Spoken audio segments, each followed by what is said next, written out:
Coming up on the Carter Cadence. What does that relationship look like? When does the coach hat come off and the dad hat come on? Are you watching film at home? Does your wife have to tell you, okay, we got to shut this off? Like, how does that work? All of the above, yes.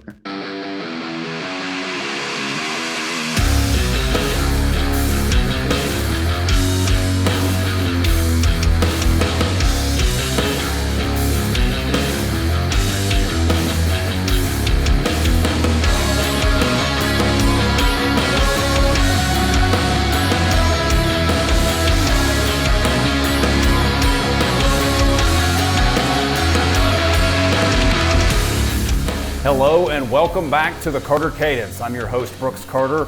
Glad you could join us for another show here. Thank you so much to those who checked out our first episode, episode 1 of the Carter Cadence, with several different moving parts and elements there. Thank you to the listeners and the viewers and the social media response. It's really been a lot of fun here over the past week, getting to see what everyone has thought of the show and the engagement. So really appreciate that. You can always engage the show and get notified when new episodes come out. It would be a great honor of mine if you could subscribe to the YouTube channel at Brooks Carter Media, or follow the Spotify or iTunes, the Carter Cadence there. So coming up on today's show, we're going to have our coaching interview this week. It's going to be Fannin County head coach Chad Cheatham. A really entertaining conversation. He's got quite the personality, and it was a lot of fun talking ball with him. Coming up this week in the NWGA Throwback segment, we're going to look at a guy who is one of the all-time greats from the Northwest Georgia football area.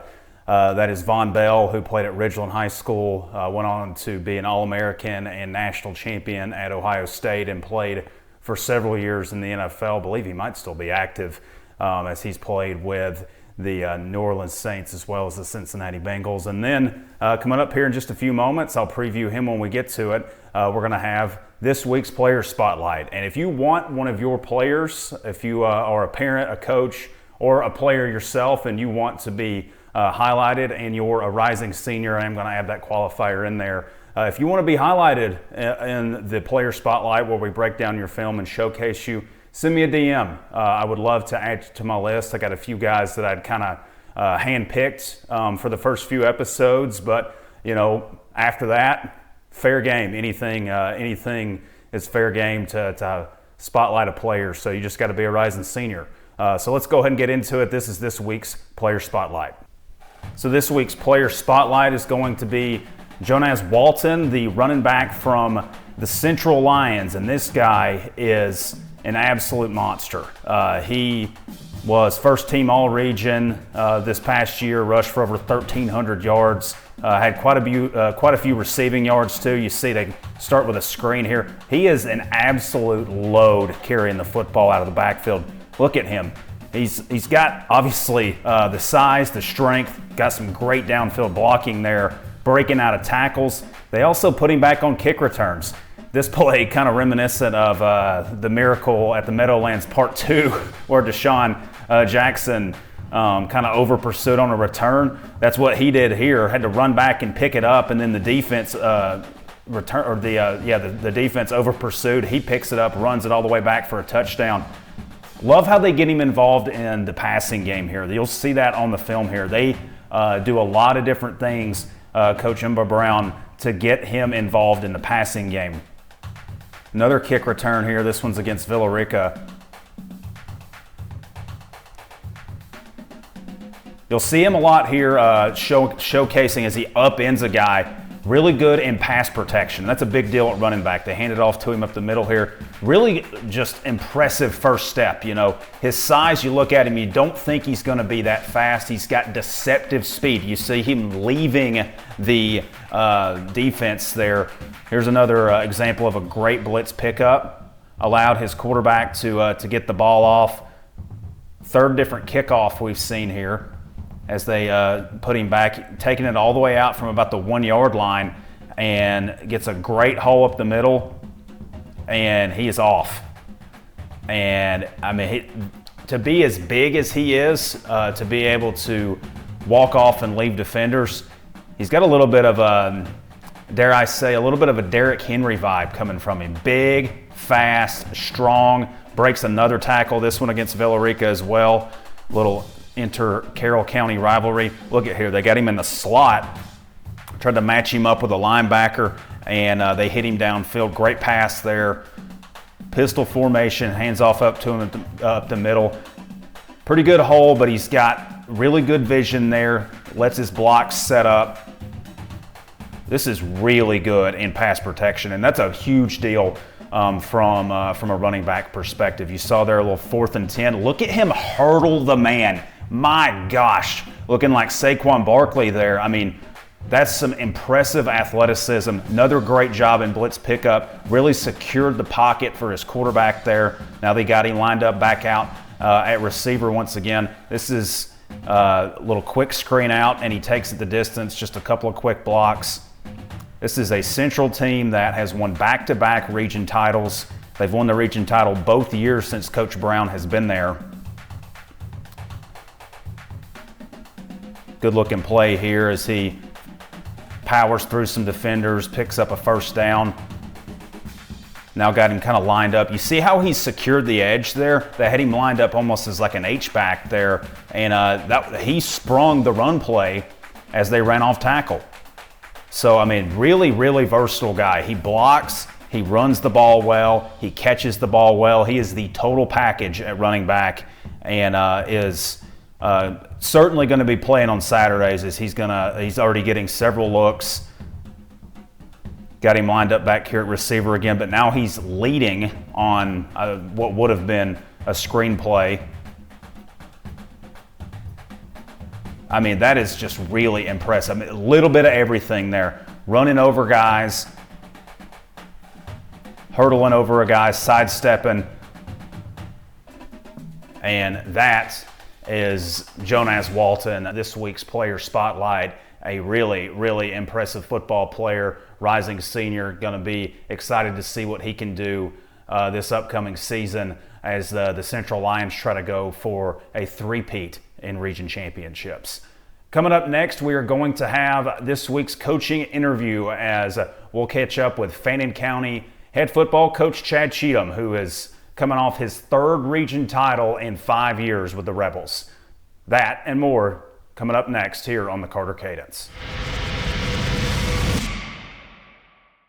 Now we're going to welcome in Fannin County head football coach Chad Cheatham. Coach, how are you doing? I know we're in every coach I talk to, I kind of ask what does your schedule look like this time of year? I know it's the off season, but as we know, there really is no off season. You're right. There's not, especially when you have a teenage son who plays for you, and he is coming he's starting track, and my daughter who's 16, she's in soccer, and we still got basketball. We're in the region playoffs tonight. So what does it look like for us? I mean, flying around, going to this gym, this field, that field, making sure we're doing what we're supposed to in the weight room, which our coaches do a great job with that. And there is some downtime. Obviously, there's not as much film watching and things like that as much as there is preparing. We just finished our banquet, of course, just recently, and then had a couple speaking engagements that I had to do. And other than that, last week, GACA convention. So it's nice to settle just a little bit, for sure. Yeah, definitely understand that. I mean, I'm not a coach, but I appreciate the off season because my job gets a little easier too. Kind of get to have a chance to be a little more creative and take a deep breath in the off season. But one thing I want to ask you about is when you arrived at Fannin County, they hadn't had a winning season in 7 years. It looked on the surface kind of like a rebuilding job. And when you consider all that, what appealed about the job? And did you think that you would have had the success that you've had so far? Well, the appealing thing was that I graduated here in 1991, and I was ready to come home. I had spent 24 years away. I'd always wanted to come back to Fannin, but you got to be careful. If you come back too soon to your hometown, you put down roots and you get canned, then you got to pick up and move and go somewhere else, and it's hard to get back. So I had waited for quite some time, and fortunately in 2018 I had finished my 24th year, so that meant I had 6 more to go, and I jumped on it. And I think that was the main thing, to get close to my parents. My parents were getting a lot older, but just to come back, and it's always been a dream for me. When I played here all the way through rec ball, when I went to school here, I want to be a part of this program and Fannin County football, and I wanted to be the head coach here at some point one day. So I don't know if that totally answers your question, but the passion, people say, did you look at, they hadn't had a winning season in 7 years, and did you think you could change that? I wasn't sure. I mean, I really didn't know. I felt like we could. I had seen some film. I actually played against them. I was coaching at Jefferson at one point, got to play against them. I was coaching at Oglethorpe at one point, got to play against them at Banks. I saw that there was potential there. And so, everything is relative, and it's great to be home, and I'm so thankful for that and the success we've had. It's, again, to your point, it's not been easy. I'm not going to tell you that, but it has been a blessing and truly satisfying. So I guess as a kid who grew up in the area and now you're back in the area, for a lot of folks like me, when they hear Blue Ridge, Georgia, they think of it as a tourist town. That's right. And what's it like being a local there, and what's it like the community that surrounds Fannin County High School and Fannin County football? Well, first of all, it took, when I got back in 18, I didn't know where I was. It wasn't the same when I left. I left straight in 91 and really didn't come back, except, I was coaching ball the whole time. So I didn't get a lot of opportunities to come home. When I did, it was to my mom and dad's house. So I never got out in the town. I never got back to the high school much, except to play on the visitor side. I remember the first, when I came to interview the first time, they told me to meet us at the field house. So I drove up. I was in Jefferson. I drove up and I went to what was my field house in 91. There was nobody there. And I'm sitting there thinking, man, I've messed up big time. So I get on the phone. I call Dr. Ramsey, and I'm like, Dr. Ramsey, I'm here to interview. I'm at the field house. Did I miss the time? I was freaking out. He said, well, where are you? And I said, I'm up here at the field house. He said, no, that's not the field house now. It's down on the other side of the football field. So if that gives you any indication of how it was coming back, and you're right about the tourist town, it went from when I was a kid and I was playing here very small, but at the same time, the community here is still, and then was, based around athletics.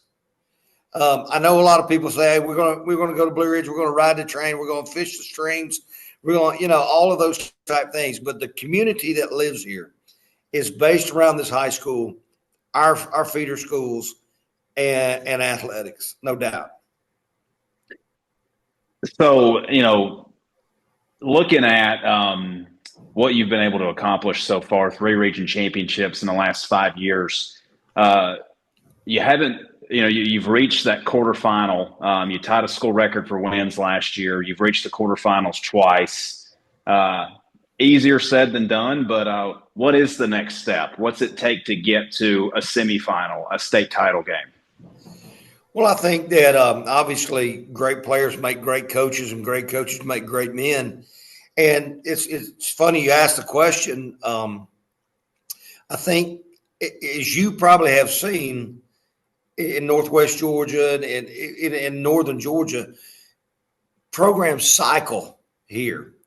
You'll get a run of of 3 really good classes in a row, and then you'll get a run. You'll get a class that only has 4 or 5, and then your next class will be 15, and your next class might have 4. So I think consistency from our youth programs through our middle school programs and our high school program is the key to continuing to take the next step to get to the semifinal. We had a really good shot, really good senior year, and ran in the Northwest. But I think the more consistent you can be, and I tell our coaches at every level, even at the rec level, we need 15 to 16 players, bodies per class at Fannin County. That's kind of the way we look at it. If we can get that type of numbers, 48 to 50 to 55 on roster, and we can continue that, we feel like we can, from the 7th grade to their senior year, we think we can develop them. So I think that's the key, and being and keeping consistency, keeping the coaching staff together, which we've been fortunate to do. We've been together since I've got here, and just being consistent as you go through. I think that helps a lot.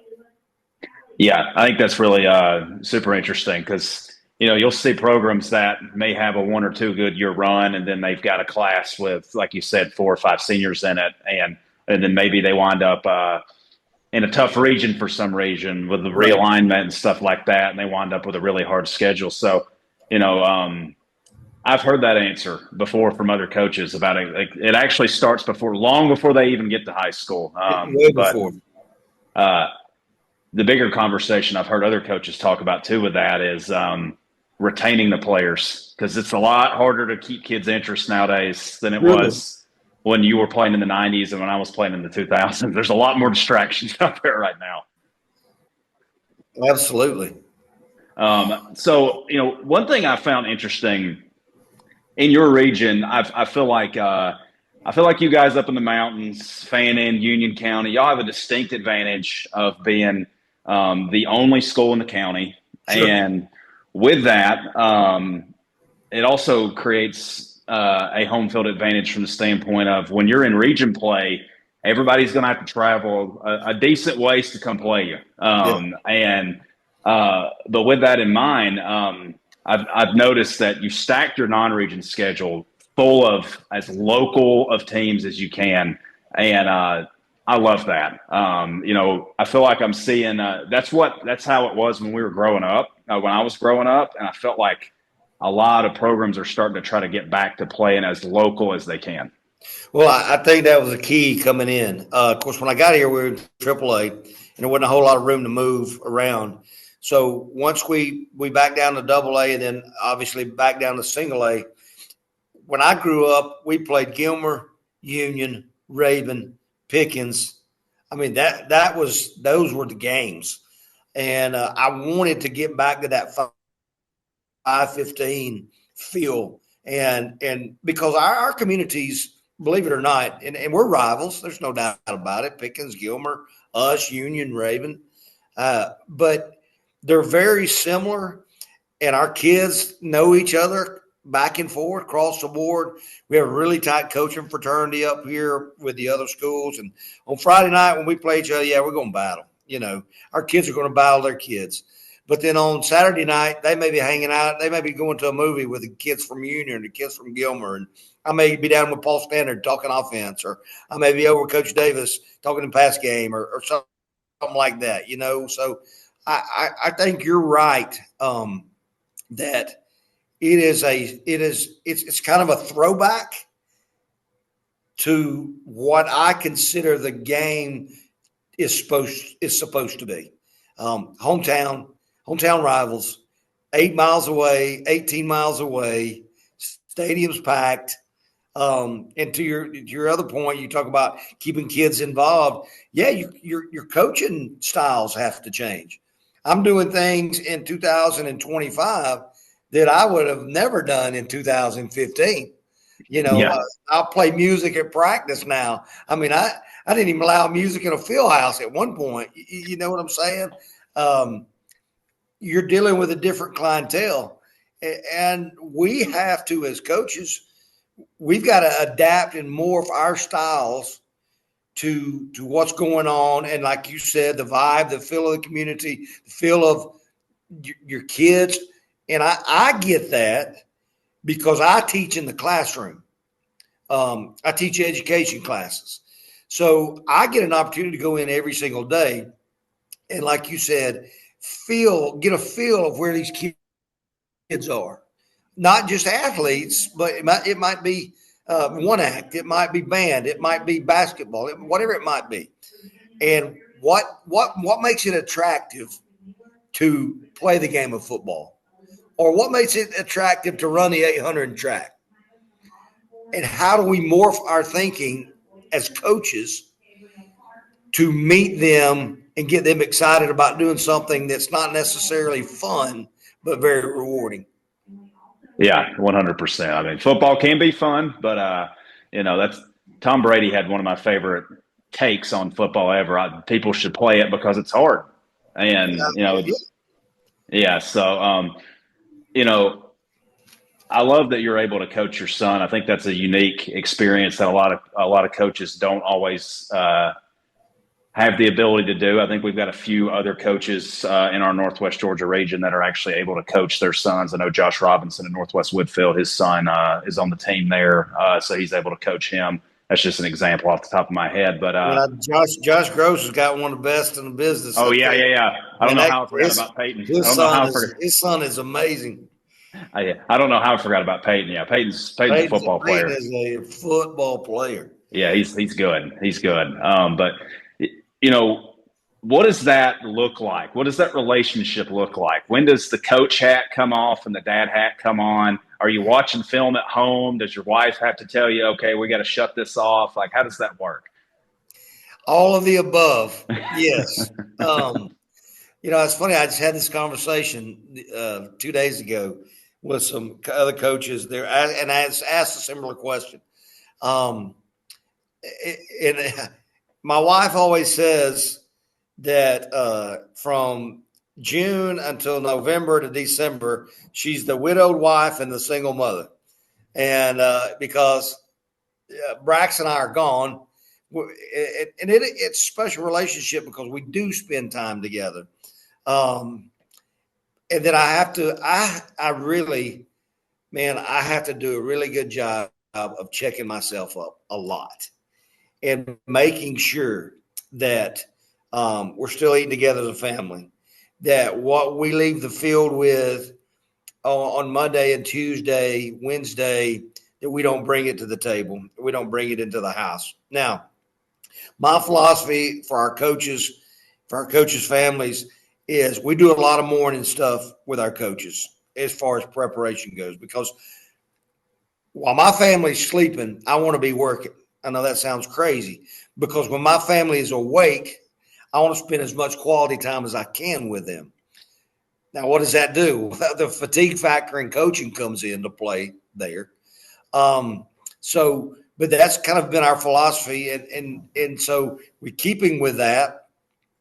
I think my son and my daughter, who's involved in athletics, I think they have grown up their entire life. My wife was a coach's daughter and an athlete. So, yes, does she have to tell me to turn the film off? Absolutely. Do I constantly have to make sure my priorities in order as far as my faith, then my family, then academics and football is last? Yes, I have to do that constantly, because what I know is this: if I take football and I obviously put it in front of my faith and my family and for my teaching job, then it's not going to work, because I've been there, done that. You're not going to be successful. It's just not going to happen that way. So she reels me in. Remember what you said. You remember your vision, your mantra, your all those things. And I say, yes, ma'am. And I flip the projector off, and, we do the best we possibly can of spend as much time together as possible. Relationship with your son is coaching. it's one of the most rewarding things, but it is one of the hardest things that you'll ever do in your life, because as much as you don't want to treat them differently, sometimes it comes out, man. I'm not going to lie to you, because you can get away with it.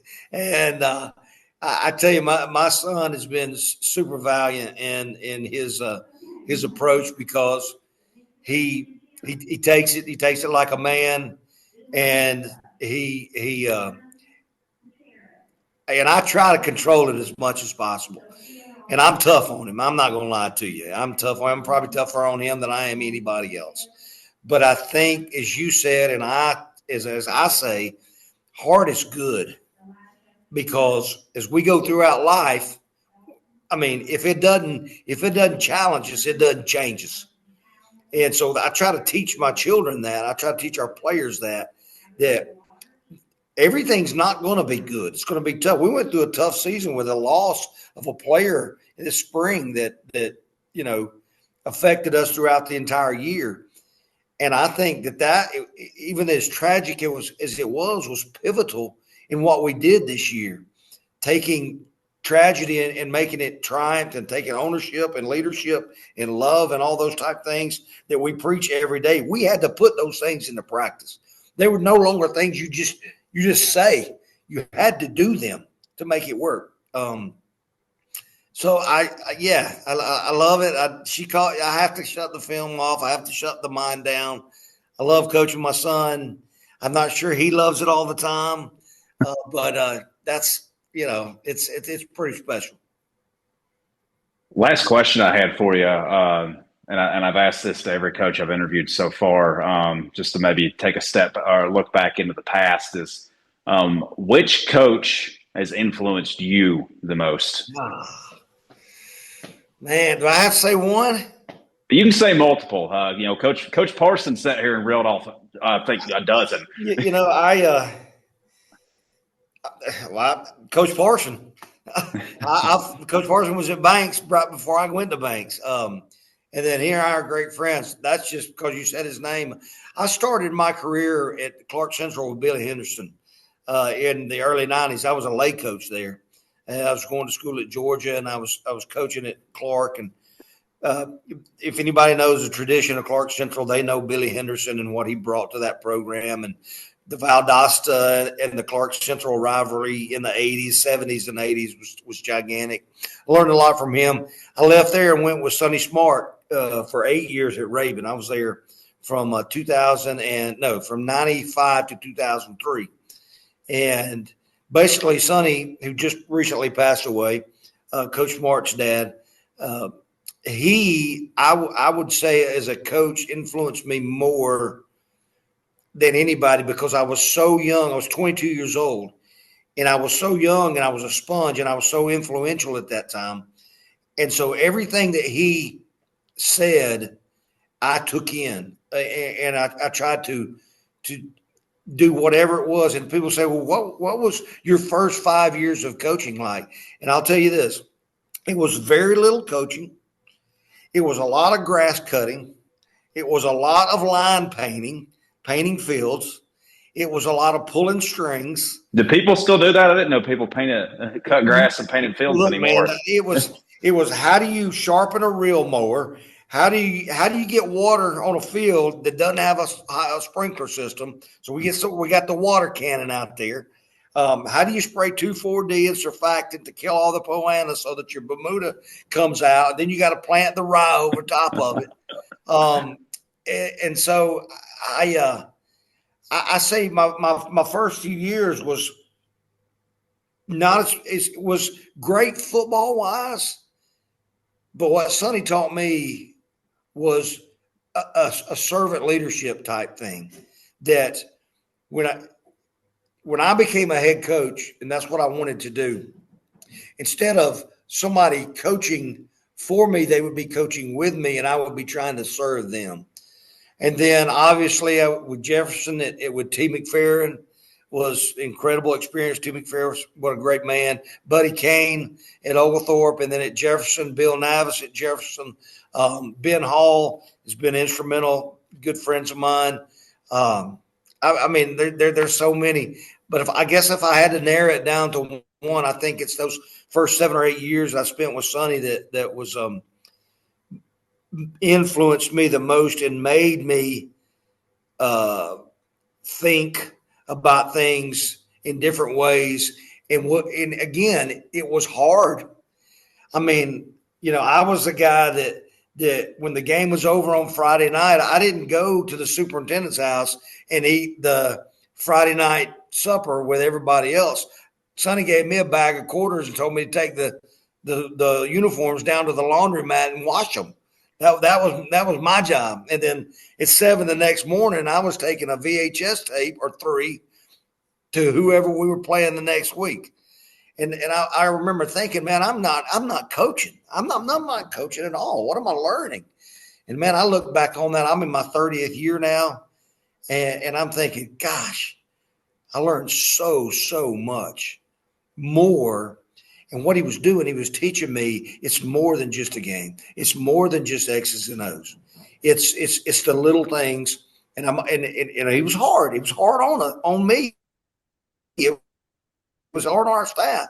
That's just the way he was. But I think that's instrumental to me, and for that, I think I'll always be thankful to him and the legacy that he left, obviously with his son and what he's doing now. I see a lot of similarities between the two, and it's yeah. I would have to say Coach Smart and his love for me was almost like a father-son thing. That's incredible. Thank you for sharing that with us, Coach. Thank you for your time. It's been a treat talking with you, and we will certainly catch up down the road. Hey, look, man, I'm anytime I'm available, and appreciate what you guys do an absolutely fantastic job week in and week out, not just for football, all sports. I love the fact that you get our kids out there. And when you came on and we talked about this, you're exactly right. You guys are the platform that is the springboard for some of these kids who are never going to get any exposure unless you're doing it. And I think what y'all are doing is tremendous. It's amazing. I know it's a lot of work, but a lot of our kids who are playing at the next level and who are getting school paid for that probably wasn't going to happen is because of people like you in Northwest Georgia football. And I respect the heck out of y'all. And I just wanted to say that on this. I don't know where this is going to show or anything else, but I tell the masses that we are so thankful that you guys do what you do. And our kids are so thankful. You don't know how much it means to us that you guys love the hometown guys and that you're going to put us at a level playing platform with everybody else. So, man, hats off to you. I appreciate that. And this will be on our YouTube channel. So once this is all out, you'll see it. It'll be on Spotify, Apple Podcast. I'll send you the link. And looks like Coach got the lights cut off on him. Man, they cut them off on me. I don't know what's going on. It's Valentine's Day, man. Everybody's in love. The roses are coming out, and I guess the lights turned off for ambiance. I don't know what it is. That's our cue to end it here, Coach. Thank you for your time. Thank you, brother. Appreciate you, man.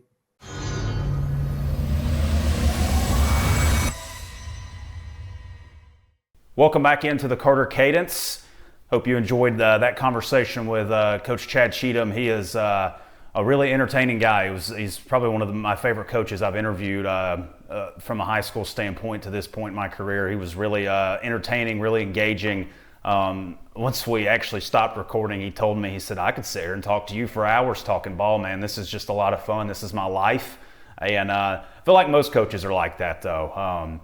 But this week in the NWGA Throwback segment, I told you it was going to be Vonn Bell off the top of the show.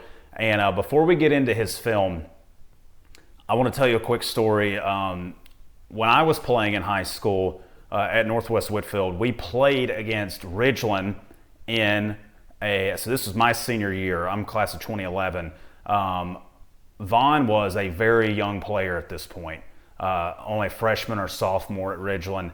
And we played Ridgeland in our preseason game at Finley Stadium in Chattanooga, where the Chattanooga Mocs play. Really fun atmosphere to be able to go play there on the big college field in downtown Chattanooga. And since it was a preseason game, we did one live kickoff each direction. So each team got a chance to receive the ball, each team got a chance to kick off the ball.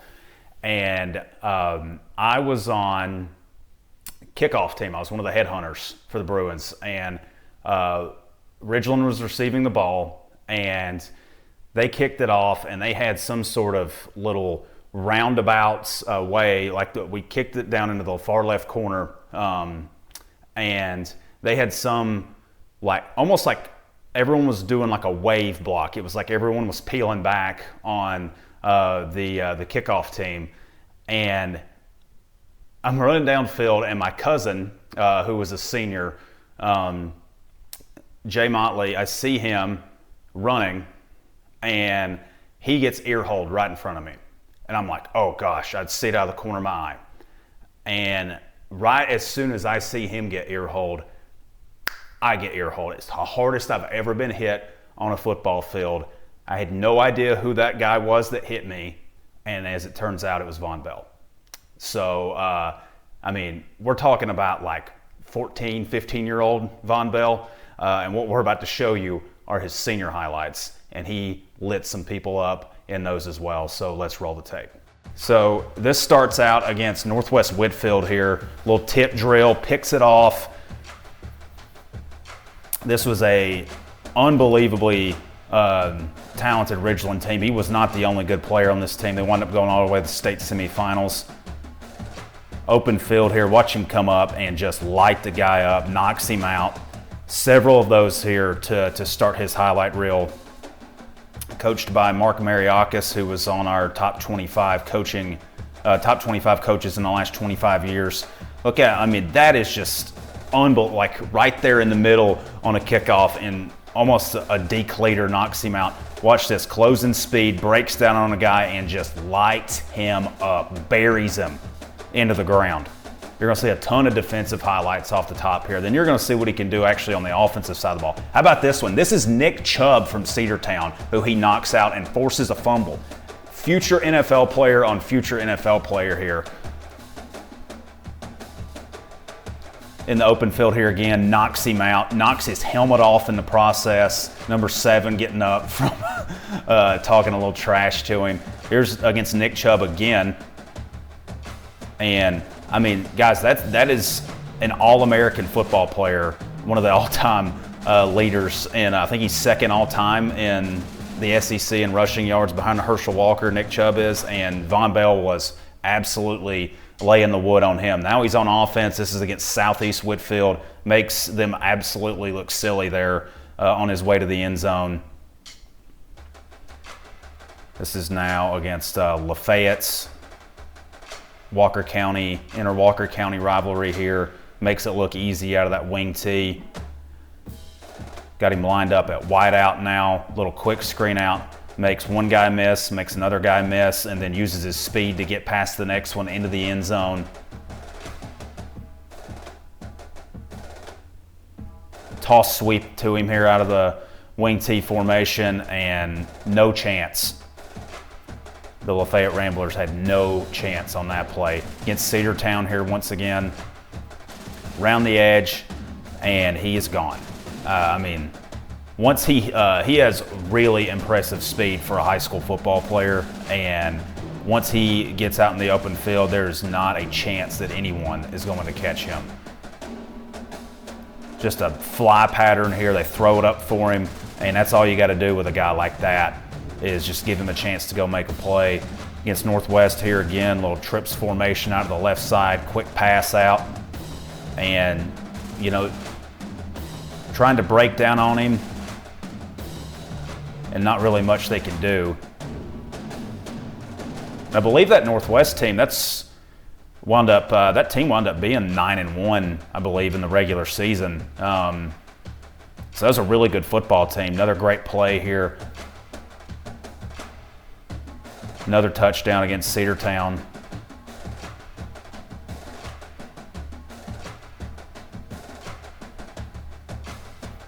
against Lafayette once again. They go halfback pass here, throw it deep down the right sideline, and defense bit really bad on that. Vonn didn't have to do much, just kind of had to make sure he didn't drop it. This is against Calhoun here. Anytime you played against the Hal Lamb Calhoun team, you know you're going to be good. This is against Dalton. Dalton catamounts and makes a great catch in traffic. They had pass interference on him there, and it didn't matter. He still caught it anyways, and he still scored. Back against Southeast, they're going to punt it to him. Look, I mean, notice how he's a guy that you cannot take off the field. Obviously, we know he played defense for Ohio State and in the NFL, but when you got a guy this talented, you know, you keep him on the field and get him out there in any capacity you can. Defense, offense, special teams, and he just makes it look easy there. Against Calhoun once more, toss sweep, and into the end zone. Second touchdown versus Calhoun here. Going to score another one here against Dalton. I believe that's the same number 11 that got burned on the first play. Beats him for a second touchdown. Back here against Northwest, up the middle here. He almost breaks this one. Look how hard it is for them to tackle him. I mean, showing strength there. He drugged two Northwest defenders about 20 yards downfield. As I mentioned, this Ridgeland team, as they're against Dalton here again, 37's got some decent speed for Dalton, but it doesn't matter. He doesn't have Vonn Bell speed. This Ridgeland team won a region title.